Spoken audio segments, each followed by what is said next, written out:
torn pages and silent testimonies, long-forgotten files on vanished people across continents. Midway through a dusty archive in a quiet government building somewhere in Eastern Europe, a researcher named Natalia discovered a battered file that seemed out of place among the usual bureaucratic ledgers. The folder was crumpled at the corners, its label faded beyond recognition. Opening it, she found a puzzling collection of documents, notes scribbled in multiple languages, old photographs pinned with rusted paperclips, and references to missing persons who had disappeared without a trace from various corners of the globe. Though the pages were incomplete, reeking of age and neglect, they shared a haunting connection. Each case described a seemingly ordinary individual who vanished under circumstances defying easy explanation. And in each case, official investigations ended abruptly, stalled by lack of leads or overshadowed by bureaucratic disinterest. Intrigued, Natalia gathered the scattered contents, intent on understanding what bound these vanishings together and why these silent testimonies had gone unremarked for decades. One of the earliest dated items in the folder was a short typed memo referencing the Chapman Mystery, 1961. Though torn at the bottom, the gist was that a young couple, Andrew and Marion Chapman, had disappeared from their quiet suburb in England without leaving behind any clues. The local police had found a half-finished dinner on the kitchen table, the lights still on, and the television showing static in the living room. Neighbors heard nothing unusual except a faint series of thuds at around dinner time. No forced entry, no sign of a struggle, no ransom demand. Their passports remained in a locked drawer. Logs picked up no trail beyond the gate. The next snippet in the file was a battered black and white photograph of the couple smiling at a summer fair, pinned to a note that read, "Case suspended after 10 weeks. Evidence inconclusive, leads exhausted." On the back of the photo, someone had handwritten, "Door left wide open. Cat found hissing." Where did they go? The folder's next item jumped geographically to a small village in the Philippine archipelago, describing a 1972 incident involving fishermen named Elias. The typed sheet, evidently a translation, recounted that Elias was last seen steering his modest boat offshore on a routine fishing trip. By dusk, his craft drifted back to shore, empty except for Elias' fishing gear neatly stowed, the engine still idling. Local search teams combed the waters for days, but no body emerged, no evidence of capsizing or foul play. The boat's position indicated Elias hadn't traveled far from land, and the weather had been calm. The final line of the battered translation read, "Locals suspect an Encanto abduction at sea. Official search yields no sign. Case remains open." Next to it, a swirling script in a margin suggests that Elias was known for never missing radio check-ins, implying that at some point midday, he simply vanished from his boat with no distress call. The entire village rumor pointed to maritime spirits or hidden reef channels that swallowed men whole.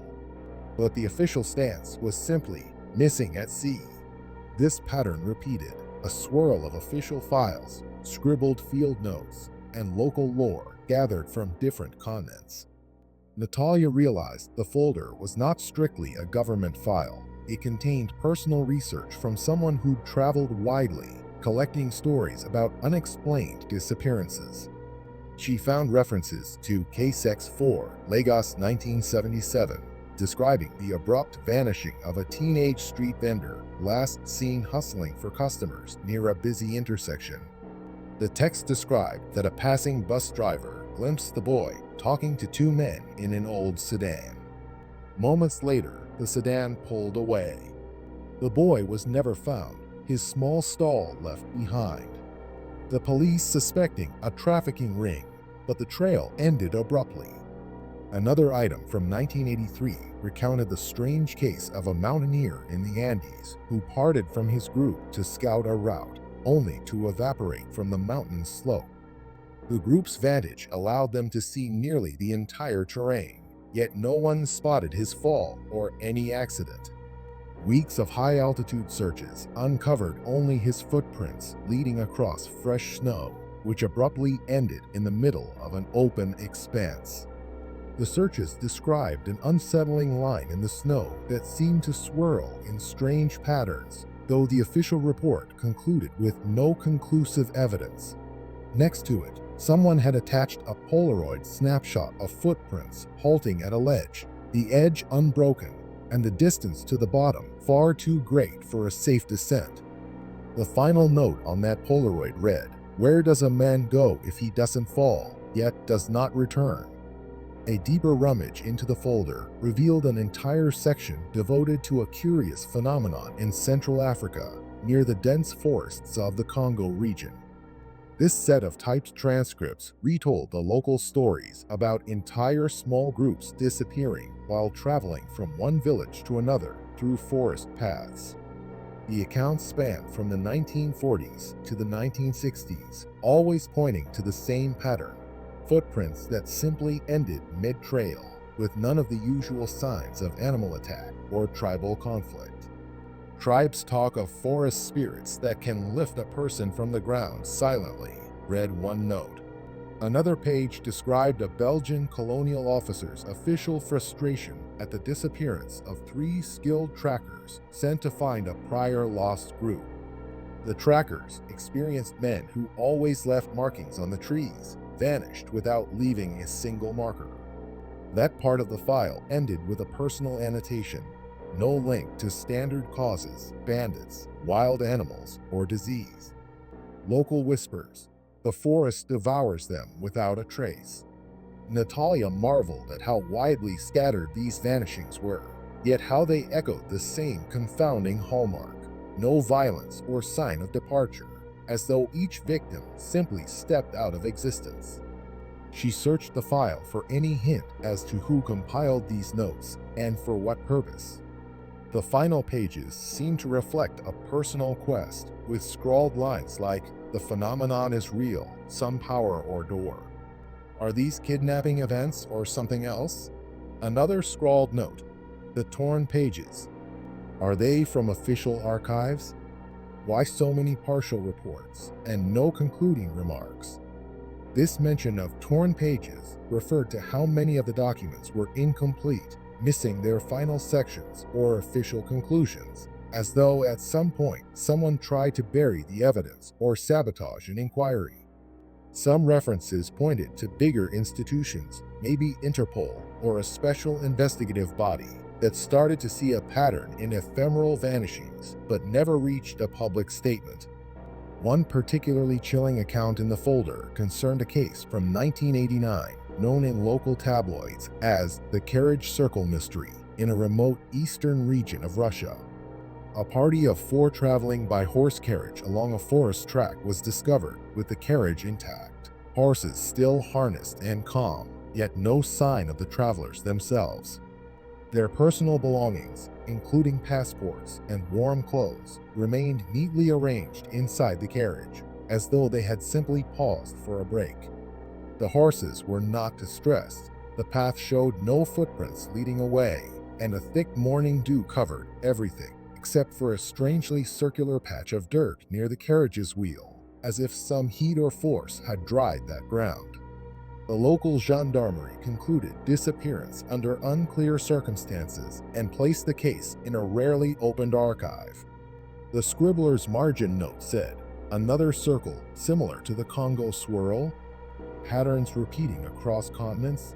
Continuing through these notes, Natalia's breath caught when she came across a reference to the Coastal University Project. Dated in the mid-1990s, it described a small team from a European university who aimed to systematically compile data on unexplained missing person cases from colonial archives around the world. They hypothesized that these vanishings might not be random, but follow certain alignments: geographical, geomagnetic, or even cosmic.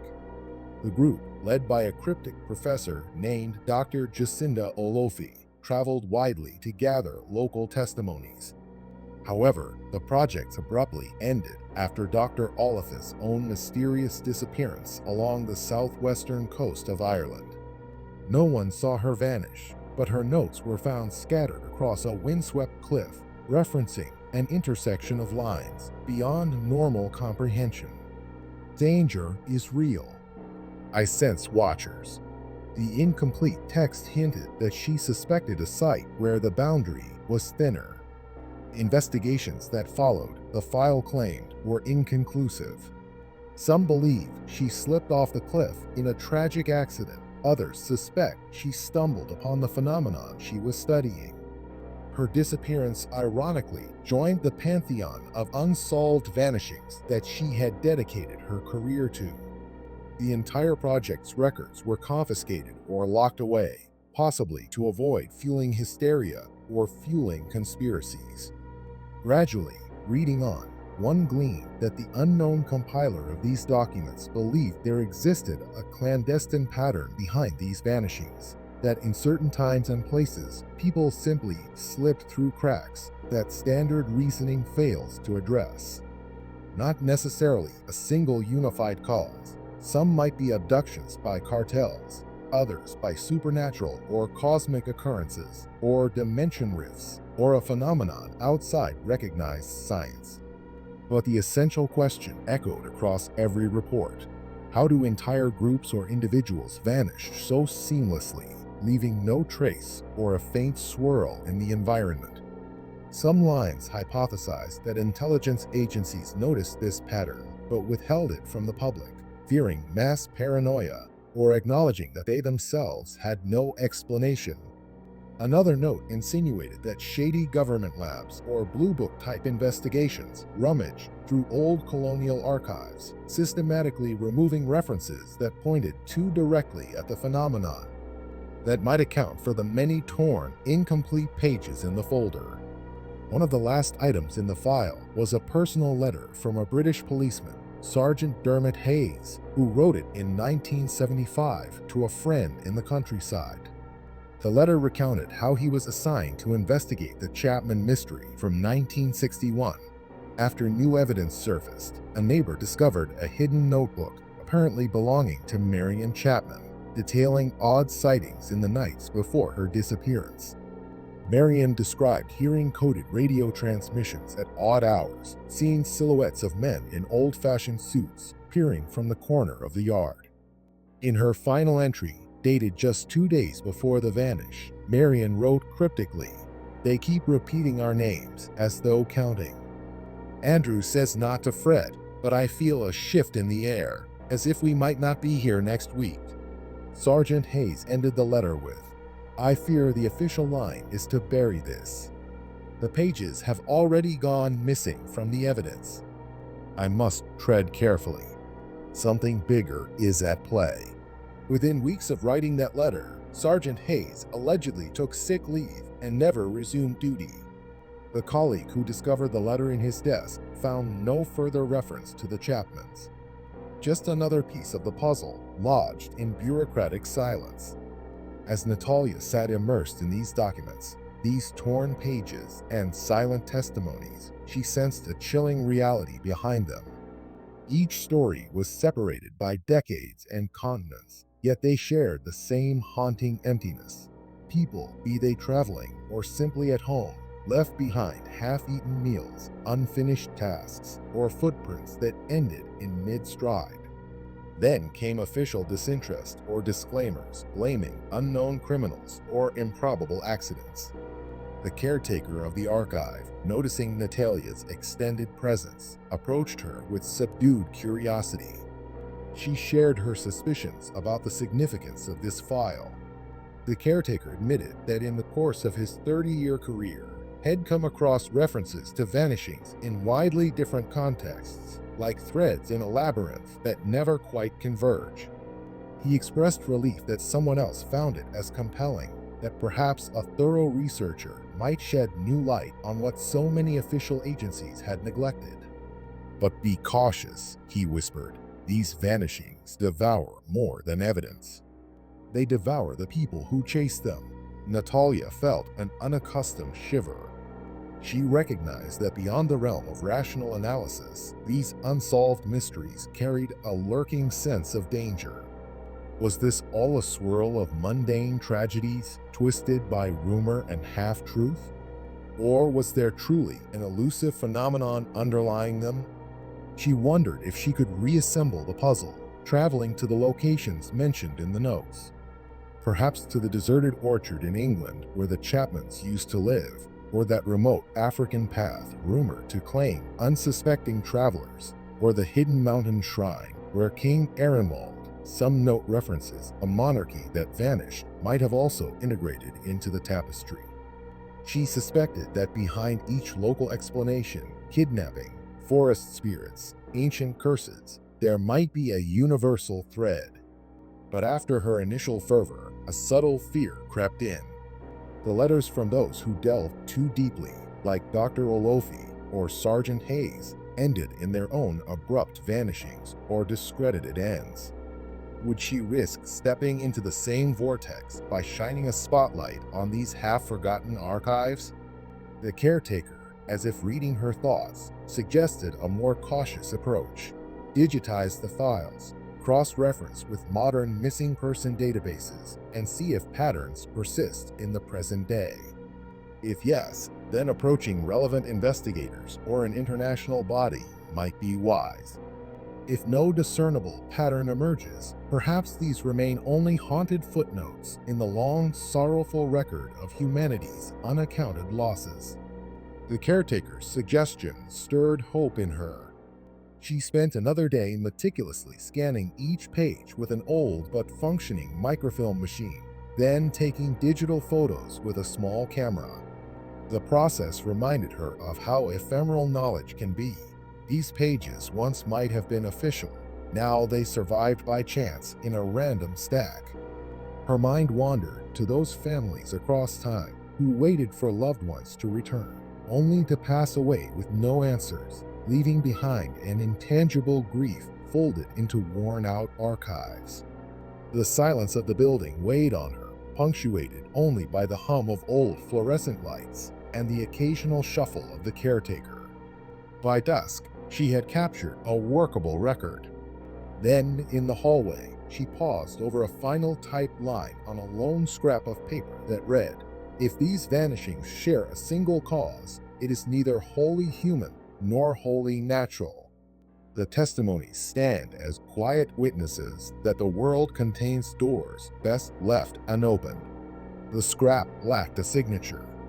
She realized it might have been the private reflection of the unknown compiler, someone with enough wanderlust or drive to collect these tales from multiple corners of the globe, only to vanish themselves from the official narrative.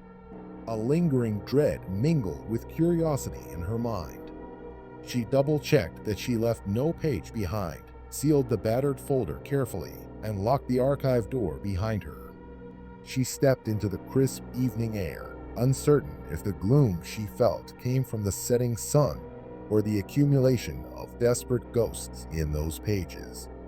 Beyond that old building, life in the city resumed its normal hum. Natalia's world, though, was irreversibly altered.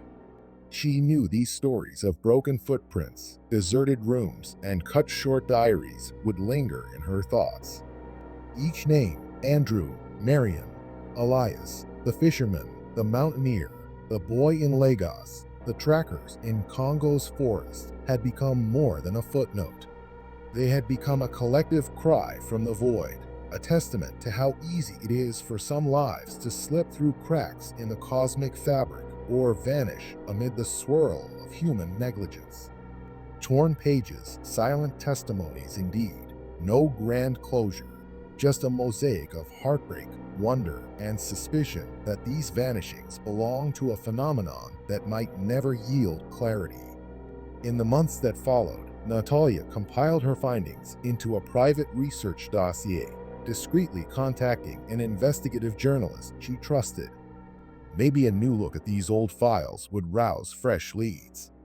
But even as she typed up her notes, she often paused, half expecting to see a flicker in her peripheral vision, or to sense that intangible hush that preludes a disappearance. Yet nothing occurred. She concluded that if a phenomenon was behind these vanishings, it did not strike at random do-gooders or archivists in dusty offices, or perhaps she was simply lucky.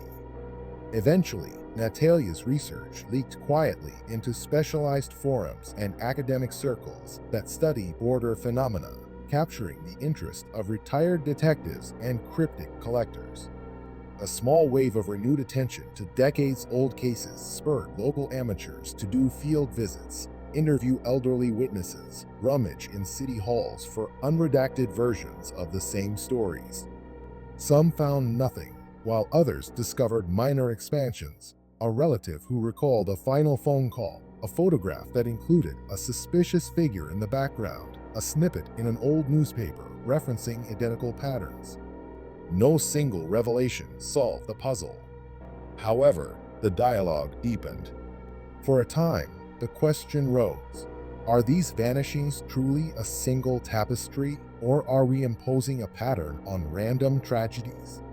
Regardless of the answer, people from different lands felt less alone in their uncertainties, bound by the silent heartbreak of losing someone without explanation.